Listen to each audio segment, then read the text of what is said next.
D9 news में आपका स्वागत है। आइए नजर डालते हैं आज की सुर्खियों पर। 26 जनवरी पर होने वाले आयोजनों को लेकर यूआईटी गेस्ट हाउस में हुई बैठक, तय किए गए सभी के काम।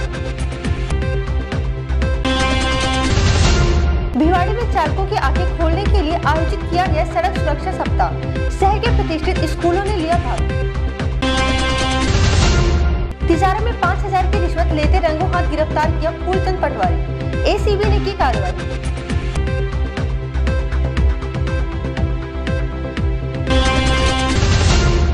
अब खबरें विस्तार से। मंगलवार को भिवाड़ी के यूआईटी गेस्ट हाउस में एक महत्वपूर्ण बैठक आयोजित हुई, जिसमें विभिन्न विद्यालयों, पुलिस विभाग प्रतिनिधि एवं जनप्रतिनिधियों ने भाग लिया, जिसमें 26 जनवरी के उपलक्ष्य में होने वाली खेलकूद प्रतियोगिता को कराए जाने के फैसले किए गए, जो 23 जनवरी को स्कूलों की 100 मीटर, 200 मीटर की दौड़, कबड्डी, वॉलीबॉल आदि प्रतियोगिताओं का आयोजन किया जाएगा। 24 जनवरी को 12 बजे न्यास सामुदायिक केंद्र में विभिन्न स्कूलों का सांस्कृतिक कार्यक्रमों की प्रस्तुति दी जाएगी, जिसमें से चयनित व स्कूलों को 26 के मुख्य आयोजन में प्रस्तुति के लिए तय किया जाएगा। इसके अलावा आदर्श विद्या मंदिर 24 और 25 जनवरी को न्यास गेस्ट हाउस से सेंट्रल पार्क तक मार्ग फास्ट किया जाएगा। मुख्य कार्यक्रम 26 जनवरी को प्रातः 9 बजे से प्रारंभ होगा। वह इस शुभ अवसर पर राज्य स्तर पर खेलकूद प्रतियोगिता, विशिष्टता प्राप्त विभागों के विशिष्ट कर्मियों, शहीदों, वीरांगनाओं तथा सैनिक विधवाओं को सम्मानित किया जाएगा, जिस हेतु सभी विभागों, विद्यालयों एवं अन्य से 22 जनवरी 2013 तक अपनी प्रविष्टियां जमा करवाएंगे। जी सर, जो 26 तारीख को जो प्रोग्राम होने वाले हैं, उसकी क्या क्या रूपरेखा है, क्या क्या आज इस बार क्या खास नया क्या है? यूआईटी भिवाड़ी द्वारा जो 15 अगस्त 26 जनवरी राष्ट्रीय पर्व पर जो कार्यक्रम आयोजित किए जाते हैं, उसी संबंध में इस 26 जनवरी को हम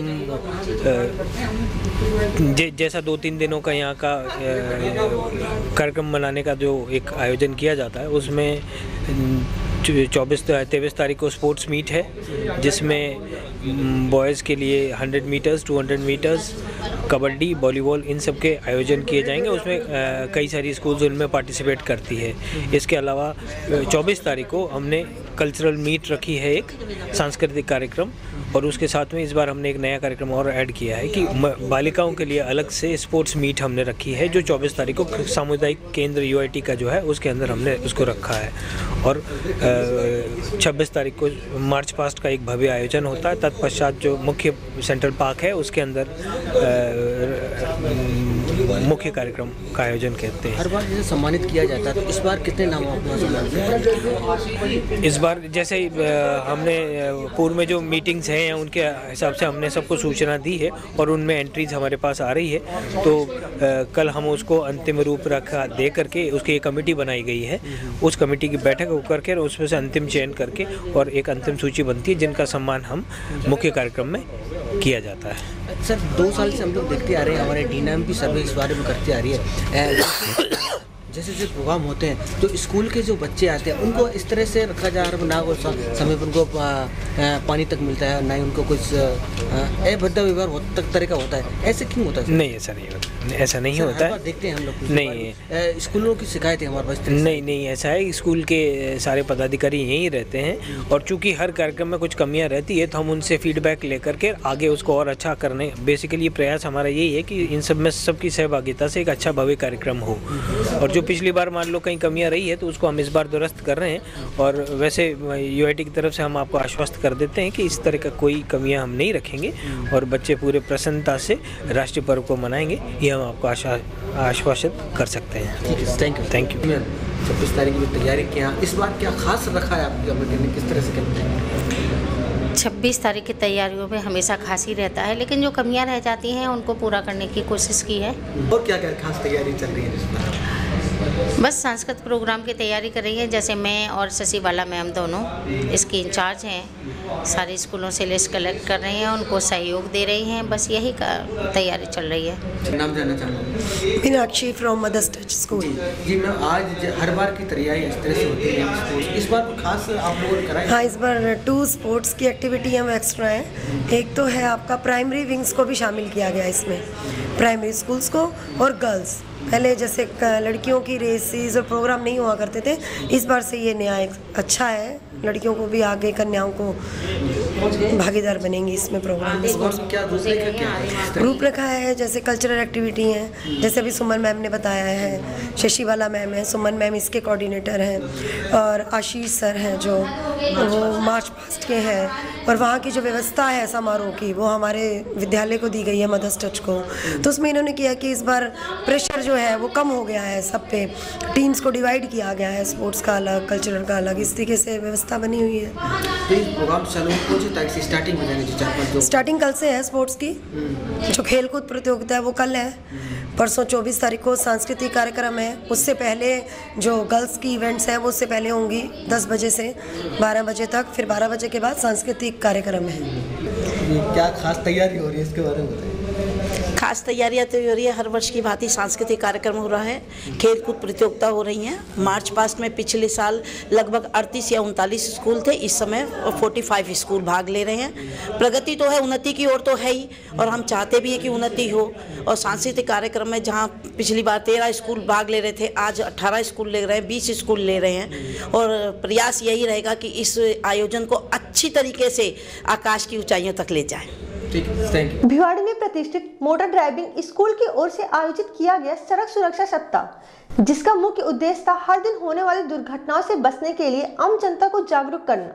इस मौके पर स्थानीय स्कूल के छात्र छात्राओं ने भी आम जनता को सड़क पर होने वाली दुर्घटनाओं से अवगत करा, हमें क्या क्या सावधानियां रखनी चाहिए। आज सड़क पर लगभग दुर्घटनाओं में चालक की लापरवाही से अधिक व इंतफाक कम होती है। अगर सड़क पर बहने वाला खून किसी के काम आ सके और हम भी सुरक्षित रह सके तो अच्छा होगा। स्कूल की अध्यापिकाओं ने भी आमजन की आंखें खोलने का काम किया। अब ये समझना उन चालकों का है जो लगभग हर दिन जल्दीबाजी में रहते हैं और भाग दौड़ व काम की जल्दी में अपने जीवन को दांव पर लगाते हैं। जरा आप भी इससे कुछ सीखें, क्योंकि अनहोनी व मृत्यु का कोई वक्त नहीं होता। जी मैम, जो आज सड़क सुरक्षा वाला जो अभियान चल रहा है इसके बारे में बताएं, क्या क्या सावधानियां रखनी चाहिए इसके बारे में। सर, सबसे पहले तो मैं धन्यवाद देना चाहूँगी आज मोटर ड्राइविंग वालों को, जिन्होंने ये सप्ताह को सफल बनाने के लिए कार्यक्रम रखा है। और मैं चाहती भी हूँ कि भिवाड़ी के नगरवासियों से कि सड़क के हर नियमों का पालन करें।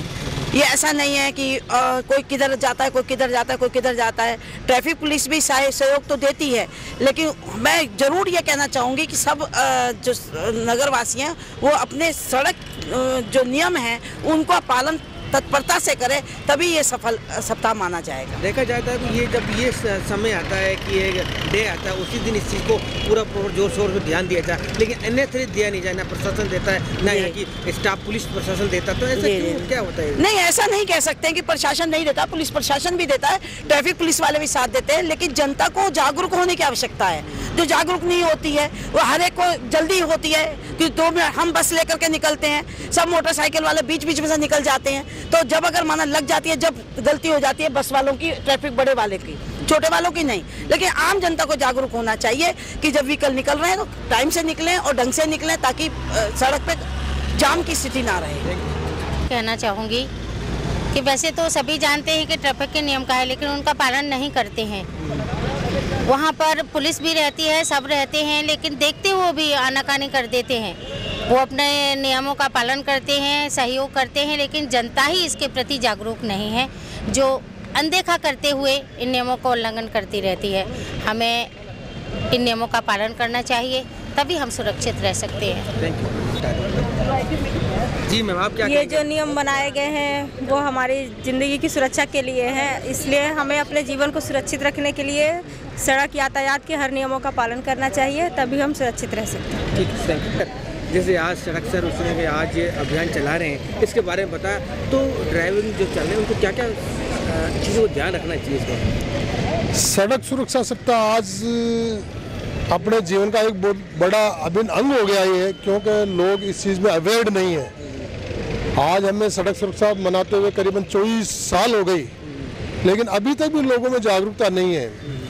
लोग ड्राइव करते हैं आफ्टर ड्रिंक्स, मोबाइल से बातें करते हैं, टैपिंग सेपिंग गाड़ियों में चलाते हैं, लाउड वॉइस में चलाते हैं, देखते किधर है चलते किधर है। और जो भी संकेत वगैरह, रोड लाइट्स वगैरह, अगर इनका ध्यान रखें तो इस पर अपन काफ़ी कुछ काबू पा सकते हैं। और सड़क दुर्घटना ही आज अपने राज्य में, राजस्थान स्टेट में करीबन 9000 डेथ सिर्फ इसी वजह से होती है, एक्सीडेंट, और वो सिर्फ ड्राइवरों की लापरवाही के कारण। सड़क सुरक्षा के लिए और क्या सरकार क्या योजनाएं बना रही है इस तरह की? नहीं, सरकार तो बहुत अच्छी अच्छी योजनाएं बना रही है। सरकार तो अगर ये ट्रेंड होके जो बाहर आते हैं, हर आदमी जब तक जिम्मेदार नहीं होगा, सिर्फ सरकार अकेली इस पे काबू नहीं पा सकती। हर आज जो छोटे बच्चे, आज अपन इनको यही से जागरूक करेंगे तो डेफिनेटली आज ये फ्यूचर से अपना, और डेफिनेटली ये सोचेंगे कि हाँ, आज कोई भी अगर ड्राइवर मान लीजिए रोड पे निकलता है तो उसके बच्चे, उसकी फैमिलीज घर पे काफ़ी वेट करती रहती है। अगर वो उस चीज़ को अगर मद्देनजर रखते हुए ड्राइविंग करेंगे, कोई भी नशा नहीं करेंगे, मोबाइल्स ठीक है, कॉल आ जाता है, उनके साथ वो ड्राइवर स्टाफ होता है, उनको दे दीजिए मोबाइल्स। लेकिन आज ये ट्रेंड हो गया, लोगों को जल्दी है, समय नहीं है, उस चीज़ को मद्देनजर अगर रख के चले, हमेशा जब भी मान लीजिए रोड पे चले तो वो ध्यान रखेगा हमारे भी बच्चे घर पे हमारी इंतजार कर रहे हैं, डेफिनेटली उनके स्टक करेगा दिमाग में। ये हाल ठीक है, यंग एज होती है, खून चढ़ता हुआ होते में आज लड़के कई देखे, ठीक है, एक बच्चा अगर वैसी हरकत करता है तो दूसरा भी अरे ऐसा कर रहा, मैं क्यों नहीं करूं। आज उनको जागरूक करना अपना कर्तव्य है, और ये तभी है जब आज इस छोटी एज से बच्चों को अपन समझाएंगे ना। हर इंसान की अपनी, हर गार्जियंस की, हर पेरेंट्स की अपनी जिम्मेदारी बनती है। ठीक है, थैंक यू। मैं जाऊँ भिवाड़ी में आप इससे भिवाड़ी मोड़ पर आए दिन में देखते रहते हो आप, क्या क्या दिक्कतों का सामना करना पड़ता है आपको इस चीज़? एक तो मैंने दिक्कत ये आती है कि हर आदमी मोबाइल बात करता जाता है, खूब लोगों को समझाता हूँ मोबाइल बात मत करो, तो फिर मानते नहीं लोग। एक भीड़ा रोड है इधर से UIT मनसा चौक पे, अक्सर क्या है छोटी वाली गाड़ी 1 2 3 4 लेन बना जाती है, जाम लग जाता है। मैं हेलमेट का चालान करता हूँ, लोगों को सीट बेल्ट का चालान भी करता हूँ, मैं कभी समझाता हूँ लोगों को, लोग समझाता हूँ, तो मानते नहीं। ठीक है, ये अभियान चलाने इसके बारे में बताएं हमें थोड़ा। देखो, ये जो अभियान चलाया जा रहा है, ये एक पब्लिक को जागरूक करने के लिए ही चलाया जा रहा है। क्योंकि आज हम रोड पर आए दिन ये देख रहे हैं दुर्घटनाएं हो रही हैं, जाने में अनजाने में। तो उसका मेन कारण क्या है? उसका मेन कारण सबसे बड़ा ये है कि हर आदमी कुछ ड्राइविंग के अंदर लापरवाही बरतता है, कुछ नशे आदि के अंदर गाड़ी को चलाते हैं। अब जो आदमी नशे आदि के अंदर चला रहा है, उसको खुद को पूरी ये जानकारी नहीं है कि तेरी गलती के पीछे किसी और परिवार का भी नुकसान हो सकता है। और रात्रि में जो गाड़ियाँ चलाते हैं, इन पर ना पूरी लाइटें होती हैं, ना पूरे रिफ्लेक्टर्स होते हैं। इस वजह से इनको एक जागरूक करने के लिए ये अभियान समय समय पे हर साल चलाया जाता है, और इसका मेन उद्देश्य यही है कि अपनी सुरक्षा सबकी सुरक्षा।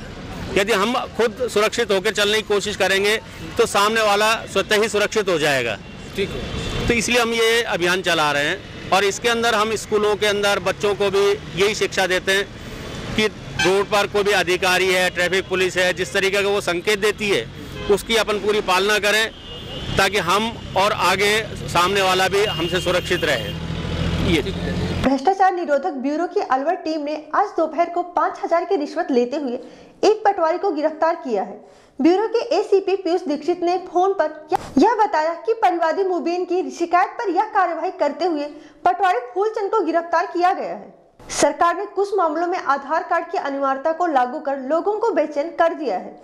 क्षेत्र में आधार कार्ड बनाए जाने की बात तो प्रशासन सरकार के सुर में सुर मिलाकर कर रहा है, लेकिन इसके लिए आम लोगों को कितनी परेशानियां उठानी पड़ रही हैं, इसका प्रशासन को कोई अंदाजा नहीं है। कस्बे में आधार कार्ड बनाने के लिए आम लोगों के लिए गिने चुने सेंटर बनाए गए हैं, जहां कार्ड बनाने का काम होता भी है तो कार्ड बनवाने वालों की संख्या इतनी होती है कि पूरे दिन खड़े रहने के बाद भी नंबर नहीं आ पाता है। आधार कार्ड बनाने की व्यवस्था प्रशासन द्वारा इस बार पहले की तरह वार्ड स्तर पर नहीं की गई है, जिसके कारण लोगों को भीड़ का सामना करना पड़ रहा है। आधार कार्ड की अनिवार्यता को देखते हुए लोग अब इसे बनवाने के लिए आगे तो आ रहे हैं, लेकिन इस कार्ड को बनवाने के लिए उपखंड प्रशासन ने पुख्ता ऐसे इंतजाम नहीं किए हैं जिससे लोगों को लंबा इंतजार नहीं करना पड़े। वहीं आधार कार्ड शिविरों में फैले अव्यवस्थाओं के चलते ग्रामीणों को काफी परेशानी का सामना करना पड़ रहा है। केंद्रों पर मशीनें हैं पर खराब पड़ी हैं, जिनके बन गए उनको रसीद नहीं मिल पा रही है। वहीं मुफ्त में मिलने वाला फॉर्म भी खरीद कर या फोटोकॉपी कराकर लंबे इंतजार के बाद भी आधार कार्ड नहीं बन पा रहा है। संवाददाता द्वारा स्थानीय तहसील परिषद में चल रहे आधार कार्ड सेंटर पर जाकर वहां की स्थिति का जायजा लिया, तो वहां आधार कार्ड बनवाने के लिए लोगों की लंबी कतार लगी मिली। लोगों ने संवाददाता को बताया कि हमें आज तीसरा दिन है, मशीन में खराबी होने के कारण 2 दिन से हमारी उंगलियों के निशान नहीं आ रहे थे। हमें रोजाना उंगलियों पर वेसलीन लगाकर दूसरे दिन आने का आश्वासन देकर भेज दिया जाता है। दूसरे दिन आने पर फिर उसी कतार में लगकर घंटों इंतजार करना पड़ता है, फिर भी कार्ड नहीं बन पा रहे हैं। प्रशासनिक अधिकारियों के शिविरों में होने का फायदा उठाते हुए आधार कार्ड बनाने वाले कर्मचारी आमजन से अभद्र व्यवहार तथा अपनी मनमानी करते नजर आए। इस बारे में जब कर्मचारियों से बात की गई तो उन्होंने कहा कि यहाँ पर 5 मशीनें हैं, जिसमें से 2 खराब है, इसलिए थोड़ी समस्या आ रही है। 4 दिन होगा आता, मेरा बनी नहीं रहा क्या आधार कार्ड। फिर ये क्या कहते हैं? एक बार तुम तेरी कॉपी अच्छी दाना हुई, वैसे एक बार नंबर ही नहीं आया यहाँ पे। किस चीज के लिए चाहिए? पढ़ाई में? किस चीज में? पढ़ाई में चाहिए बताया। और आधार कार्ड ठन के काल 5 बजे बैठा बैठा चला गया और आज भी ना। और नु कहा की एक मशीन है भाई, कहाँ जल्दी बनावा हम। हाँ, और है जी गांव में दोबारा आनी चाहिए। और गांव में मतलब स्कूलन में एक बार और आई ही, इतने हम गया, हमन से भी बहका दिया लोग बागर ने। अरे तुम अपने गांव में 3 दिन होते लाइन पे आओ ना, टाइम ना लगे। कितने दिन हो गए आपको यहाँ? दूसरा दिन है, तीसरा दिन है आज। कितने दिन जा रहे हो? 2 दिन से। अच्छा, क्या कह रहे भाई? आने नंबर चला जाने छोड़ के। भाई साहब ऐसा है कि यहाँ हम कल से परेशान हैं यहाँ, और कल भी आके 5:30 बजे छुट्टी होगी। वहाँ मशीनें एक है, उनकी व्यवस्था इतनी हो नहीं पा रही है, जनता ज्यादा आ रही है। और हमारी यही रिक्वेस्ट है कि इन लोगों को हम बोल रहे हैं कि दोबारा 1-2 बार गांव में जाए, हर गांव में, और वहाँ आधार कार्ड के जो भी नियम है वहाँ लेकर आए फोटो वगैरह। यहाँ तो 6 महीने में नंबर नहीं आएगा। डेली जो ड्यूटी वाले हैं, छोटी मजदूरी कर रहे हैं, वो तो परेशान है। यहाँ कई दिन से आते हैं मजदूरी, अब बच्चों को पेट कैसे भरेंगे ये बताओ। आते हैं 4-4 2 दिन बैठ के चले जाते हैं, सुबह शाम तक खाना भूखे पड़े रहते हैं। यहाँ खाना मिलता नहीं है, शाम को वापस चले जाते हैं। हाँ जी, कल पूरे दिन खड़े लाइन में परेशान हो चले गए, सुबह छोड़ दें। और अब सुबह से लाइन में लगे हुए हैं, जब तक भी नंबर नहीं आ रहा। अच्छा, क्या कहते हैं? ये क्या कहते हैं इसको? ये कहते हैं कि नंबर कभी तो फिंगर प्रिंट नहीं है, कभी किसी को वैसे लाइन में लगा कर खिला देता है, टाइम नहीं रहा अभी। ठीक भाई, नांगली रसा है हम तो। अच्छा, कितने दिन हो गए आते 3-4 दिन 4-5 चक्कर लगे, हम नहीं परेशानी हो रहे हैं। हमारे गांव में भी एक राउंड पे फिरना चाहे। हाँ, हम बहुत ज्यादा परेशान है। मजदूर आदमी किराया में पूर्ति हो जाएगी हमारी तो।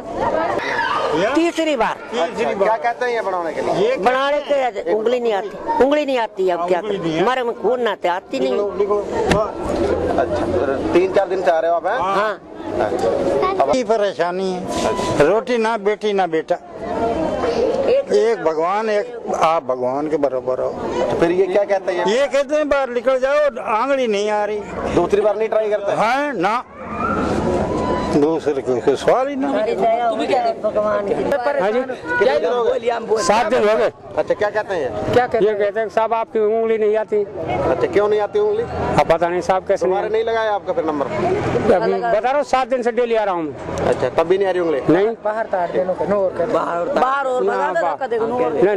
आधार कार्ड बन चुका है और 2 दिन में पहले नंबर आया था, और अब फिर ये नंबर ले ही नहीं रहे। लोग लाइन में लग जाओ, आप पूरा दिन भी नंबर नहीं आएगा, 5 बजे तक नंबर नहीं आएगा। और अब दोबारा बना लेना, फिर कभी बनवा लेना।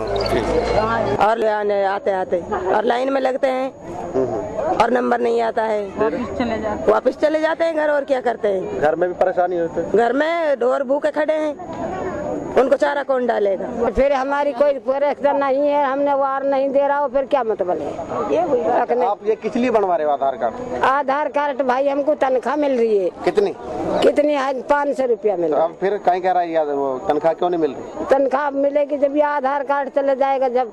अच्छा, आधार कार्ड बन नहीं रहा? आधार कार्ड बन नहीं रहा। क्या परेशानी है? इतनी लाइनें क्यों? ये पब्लिक के लिए लगा रखी लाइनें। कहने बोले ये सबके बनाने जरूरी है। गैस में भी क्या नाम है, गैस में भी ले रहे हैं इनका काम, और क्या कहते हैं बैंक में मांग रहे हैं, इसकी वजह से इनके सबके लिए अनिवार्य कर दिया बनाना। कई लोगों को बाहर आरोप है कि जो 5-6 दिनों से लग रहे हैं, ये वापस चले जाते हैं। उनके फिंगरप्रिंट नहीं आ रहे सर, उसमें हम भी क्या कर सकते हैं? फिंगर हमारे हाथ में थोड़ी ना है, वो तो मशीन के हाथ में। मशीन को 50% अबाव चाहिए, वो मिलते नहीं, इस वजह से उनके फिंगरप्रिंट नहीं आते। नहीं सर, ऐसा कुछ भी नहीं है। जो 1:30 बजे 2 बजे भी आदमी आता है वो बनवा करके जाता है, ऐसा कुछ भी नहीं है। 5 मशीनें यहाँ पे चल रही हैं। आज 2 मशीनें थोड़ी बंद हैं, ऑपरेटर गए हुए हैं, आ जाएंगे तो वो भी चल जाएंगे। बाकी कोई वापस नहीं जाता है। तो जाता है तो या तो उसके पास डॉक्यूमेंट्स कंप्लीट नहीं होगा या उसके फिंगरप्रिंट वगैरह कोई कमी रही होगी। सोहना के नायब तहसीलदार के तबादले को लेकर जिला बार एसोसिएशन गुड़गांव व सोहना के वकील तहसील कार्यालय में सामियाना लगाकर अनिश्चितकालीन धरने पर बैठ गए हैं। गुड़गांव बार एसोसिएशन के प्रधान व महासचिव ने बताया कि नायब तहसीलदार द्वारा वकीलों व आम जनता के साथ दुर्व्यवहार किया जाता है, जिसको लेकर सब तहसील में अपना काम करने वाले लोग काफी परेशान हो रहे हैं। तहसील में काम के बदले मोटी रकम वसूल करने के बाद अवैध रूप से कार्य किए जा रहे हैं, जिसकी रोकथाम को लेकर जिला बार के सैकड़ों अभियंताओं ने राज्य के मुख्यमंत्री चौधरी भूपेंद्र सिंह हुड्डा जी से मिलकर नायब तहसीलदार का तबादला करने के लिए ज्ञापन भी सौंप दिया है, लेकिन नायब तहसीलदार का अभी तक तबादला नहीं किया गया है, जिसे लेकर जिला बार एसोसिएशन ने सभी वकील एकजुट होकर नायब तहसीलदार के तबादले को लेकर तहसील कार्यालय में अनिश्चितकालीन धरने पर बैठ गए हैं। उन्होंने यह भी कहा है कि लोगों से रजिस्ट्री पंजीकृत कराने के नाम पर मोटा कमाई करने का गोरख धंधा बिना किसी खौफ के चल रहा है। वही बताया कि उपायुक्त गुड़गांव द्वारा रजिस्ट्रेशन क्लर्क व रीडर का तबादला तो कर दिया गया, लेकिन तहसीलदार के तबादले को लेकर उन्होंने इसे अपने कार्य क्षेत्र से बाहर बताते हुए फाइनेंस कमिश्नर द्वारा ही तबादले की बात कही गई, जिसे लेकर वकील एकजुट होकर अनिश्चितकालीन धरने पर बैठ गए हैं। सेक्रेटरी मुकुल शर्मा, यहाँ पे जो तहसीलदार है जेविंदर मलिक, इन्होंने यहाँ पे आम जनता और वकीलों का और जो अजनबीस हैं सोना में, इनके साथ बहुत दुर्व्यवहार करते हैं। जनरली शिकायत है कि वो शराब पीकर ऑफिस में बैठते हैं, बदतमीजी करते हैं, कंपनियों से पैसे लेते हैं, पैसे लेके तकसीम करते हैं, पैसे लेके सेल डीड करते हैं और वकीलों से पूछते हैं कि आप किस अथॉरिटी से यहाँ बैठे हो। हम ये बिल्कुल सहन नहीं करेंगे। हमारे सारे वकील भाई यहाँ इकट्ठे हैं। जब तक इस जेविंदर मलिक का ट्रांसफ़र नहीं होगा हम अपना धरना प्रदर्शन जारी रखेंगे और हमें अगर उकसाया जाएगा तो हम किसी भी हद तक जा सकते हैं। हमारी सिर्फ एक मांग है, आपके माध्यम से मुख्यमंत्री जी को हम ये अपनी मांग पहुंचाना चाहते हैं कि हमें जेविंदर मलिक सोना में नहीं चाहिए। हम किसी भी हद तक इसको जेविंदर मलिक को यहाँ बर्दाश्त नहीं करेंगे। सोना का नायब तहसीलदार है जेविंदर सिंह मलिक, ये पिछले 3 सालों से कार्यरत है। इसकी कई बार पब्लिक ने भी शिकायत की है, हमारे यहाँ के वकील साहिबा ने भी शिकायत की है। हम पिछली बार 5-6 महीने पहले भी आए थे, यहाँ पे वार्निंग दे के गए थे, इनको चेता के गए थे कि अपना व्यवहार सुधार लो। यहाँ पे बहुत ही ज़्यादा शिकायतें हैं, तो इन्होंने कुछ दिन तक तो ठीक ठाक काम किया, परंतु अब फिर 5-7 दिन पहले हमारे वकील साहब हैं पालीवाल जी, उनके साथ बहुत ही दुर्व्यवहार किया गया है और उनसे ये पूछा गया है कि तुम वकील किस हैसियत से इसमें बैठे हो, कंपाउंड में अपनी प्रैक्टिस करो, यहाँ क्यों बैठे हो। तो और भी जो आम जनता है उनको भी बहुत ही ज़्यादा यहाँ परेशानी का सामना करना पड़ता है। ये जो प्रजातंत्र में ये जो राजा बन रहे हैं ये यहाँ पे ये नहीं चलेगा, ये पब्लिक के सर्वेंट हैं। नहीं, यहाँ पे आपने जो धरना लगाया इसका कारण बताओ। इसका कारण यही है जी कि एक तो पालीवाल के साथ मिसबिहेव हुआ है और यहाँ पे वकीलों के जो है ना दुर्गति कर रखी है इस तहसीलदार ने।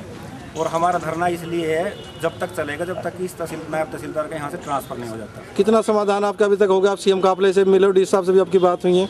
अभी तक हमारा कोई भी किसी भी समस्या का हल नहीं हुआ है, ना ही कोई प्रशासनिक अधिकारी। हमें 3 घंटे हो गए यहाँ सुबह बैठे हुए, हमें कोई आश्वासन देने आया है और हम इतने कमज़ोर नहीं हैं, हम इसका तबादला करवा के मानेंगे यहाँ से। नहीं, 2 लोगों का यहाँ पे तबादला हुआ, फिर उसके लिए क्या मानते हो आप? वो तो छोटे कर्मचारी हैं, वो तो जैसे तहसीलदार कहता है उनके आगे का पालन करते हैं वो तो तहसीलदार की जो तबादले की बात है, डीसी साहब की क्या राय थी इसमें, क्या बताया आपको? डीसी साहब ने कहा कि FCR फाइनेंस कमिश्नर से तबादले होते हैं, इसकी बातें उन्होंने भेज दी हैं वहाँ पे। तो ये प्रशासनिक जो अधिकारी गुड़गांव जिले में जितने भी लग रहे हैं ये मुख्यमंत्री लगाता है और वही हटा सकता है, किसी की पावर ना यहाँ पे जो छोटे अधिकारी भी हटा दें। तो हमारे विचार, अभी अपने बार एसोसिएशन मीटिंग हुई है तो यहाँ पे सोना वालों की मुख्यमंत्री को भी एक बार प्रतिवेदन देना चाह रहे हैं हम। सोहना में बिजली विभाग के अधिकारियों की लापरवाही के चलते कंप्लेंट ठीक करने के लिए गए बिजली कर्मचारी की हुई मौत। सोहना में करीब 3 वर्ष से बिजली विभाग में अनुबंध पर कार्य कर रहे करीब 14 वर्षीय युवक रविंद्र, जिसकी करीब 1 वर्ष पूर्व ही शादी हुई थी, शायद उसे यह मालूम नहीं था कि बिजली विभाग के अधिकारियों की लापरवाही उसे इस दुनिया से दूर ले जाकर छोड़ेगी। शायद इस कर्मचारी को यह मालूम होता तो यह आज अपने कर्मचारी साथियों के साथ विभाग के अधिकारियों की बात को मानकर खाई का गांव में चलते लाइन में बिजली के तार को लगाने के लिए नहीं चढ़ता। वैसे इसका भी क्या दोष था जब बिजली विभाग के ALM ने इसको फोन पर यह जानकारी दे दी कि बिजली ठीक करने के लिए परमिट ले लिया गया है, बिजली को काट दिया गया है, आप जल्द बिजली के फॉल्ट को ठीक कर दो। लेकिन फोन पर जानकारी देने के बाद भी बिजली आपूर्ति चालू थी। लेकिन फोन पर सूचित करने के बाद भी मृतक कर्मचारी अपने 3 साथियों के साथ करीब 15 मिनट तक बात करने के बाद बिजली के पंखे पर तार को जोड़ने के लिए चढ़ गया, जहां से बिजली के करंट ने युवक को मौके पर ही मौत की नींद सुला दी। वैसे बिजली विभाग में रविंद्र की मौत कोई पहला हादसा नहीं, बल्कि इससे पूर्व में 108 अनुबंधित बिजली कर्मचारी इस तरह के हादसों के शिकार हो चुके हैं। हाल मृतक कर्मचारी के शव को कस्बे के राजकीय अस्पताल में पोस्टमार्टम के लिए रखवाया गया है। पुलिस मामले की जाँच कर रही है। यहाँ आते ही जो बुड्ढा था उसके साथ हम हरिचंद फोरमैन सुशील ने दोनों ने भेजे, वहाँ जाकर फ़ोन करिए, परमिट हम लेंगे। हमने वहाँ जाकर फ़ोन किया, इन्होंने बोला कि अभी हम परमिट करवाएगा बता रहे हैं। इनने 11:25 में दोबारा फ़ोन किया, वहाँ की परमिट है चुके हो। हम 15-20 मिनट बाद वहाँ बैठे रहे, 4 बंदे हम। उसके बाद जब वो लाइन पर चढ़ा, लाइन उस टाइम चालू थी। क्या नाम था उसका? रविंदर जी। अच्छा, फिर मौके पे मौत हो गई थी, यहाँ लेके आए थे? मौके पे हैगी जी। तुम कौन कौन थे 4 लोग जो गए थे? प्रेमचंद, दलीप, इमरत, रविंदर। आपका क्या नाम है? प्रेमचंद। गए जी, तो हमने कॉल करी उनके पास जी, परमिट ले लो, मैं जंपर लगाना जी। उसके बाद 11:25 बैक कॉल आई जी, वहाँ की परमिट हो गया और कर लियो काम। उसके कम 15-20 मिनट करीब हम वहाँ पे जी खड़े रहे, जैसे बैठे बोल बता। उसके बाद चढ़ो, जैसे चढ़ते ही लाइन उसमें जैसे हाथ लगा जी, उसमें करंट आ गया, करंट हो गई, लाइन चालू। क्या नाम है आपका? दलीप है जी। अच्छा, तो किसकी मौत हुई इसमें? रविंदर जी। वहीं उक्त मामले को लेकर जब बिजली विभाग के एसडीओ से जानकारी ली गई तो बताया कि मामले की जांच की जा रही है। विभाग स्टाफ से मिला है, उसे यही है, अपना लड़का 11:20 से 11:30 के बीच में लाइन पे चढ़ा था फॉल्ट फाइंड करने के लिए, और कहीं से लड़कों का ये कहना है कि कहीं से बैक करंट आया था, उसके कारण अपना उसको शॉक लगा और अपना ऊपर पोल से गिर गया। बाकी असली का कारण क्या है, पोस्टमार्टम की रिपोर्ट और चीफ इलेक्ट्रिकल इंस्पेक्टर की इन्वेस्टिगेशन रिपोर्ट के बाद इसके बारे में निश्चित तौर पर कहा जा सकता है। मीडिया और साक्षरता की कार्यशाला का हुआ आयोजन। साक्षर भारत मिशन के लिए मीडिया के सहयोग को बताया जरूरी। जमीनी स्तर पर काम करने वाले वॉलेंटियर को मिलना चाहिए मीडिया का कवरेज। राज्य संदर्भ केंद्र जयपुर के निर्देशक सहित साक्षर भारत मिशन से जुड़े अधिकारी व कर्मचारियों ने लिया भाग। साक्षर भारत मिशन के तहत आज कस्बे में ब्लॉक स्तर पर मीडिया और साक्षरता की कार्यशाला का आयोजन किया गया। इस अवसर पर ब्लॉक स्तर पर साक्षर भारत मिशन से जुड़े प्रेरक, आरपी ब्लॉक कोऑर्डिनेटर सहित सभी कस्बे के मीडिया कर्मी इस कार्यशाला में उपस्थित रहे। इस अवसर पर राज्य संदर्भ केंद्र जयपुर के निर्देशक सुधांशु मोहन जैन इस कार्यक्रम में मीडिया की अहमियत पर जोर देते हुए मीडिया को इस कार्यक्रम के लिए सकारात्मक रिपोर्टिंग करने की अपील की। इस कार्यक्रम में लगे वॉलेंटियर द्वारा किए जा रहे कार्यों की सराहना मीडिया द्वारा होनी चाहिए। चलते चलते फिर से नजर डालते हैं आज की हेडलाइंस पर। 26 जनवरी पर होने वाले आयोजनों को लेकर यूआईटी गेस्ट हाउस में हुई बैठक, तय किए गए सभी के काम। भिवाड़ी में चालकों की आंखें खोलने के लिए आयोजित किया गया सड़क सुरक्षा सप्ताह, शहर के प्रतिष्ठित स्कूलों ने लिया भाग। तिजारा में 5000 की रिश्वत लेते रंगों हाथ गिरफ्तार किया फूलचंद पटवारी, एसीबी ने की कार्रवाई।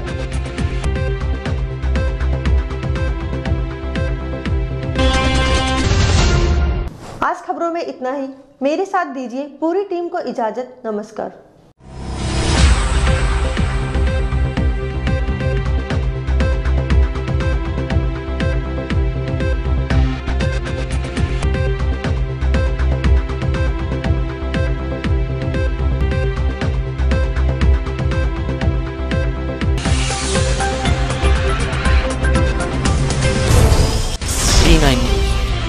सही दिशा, सही खबर।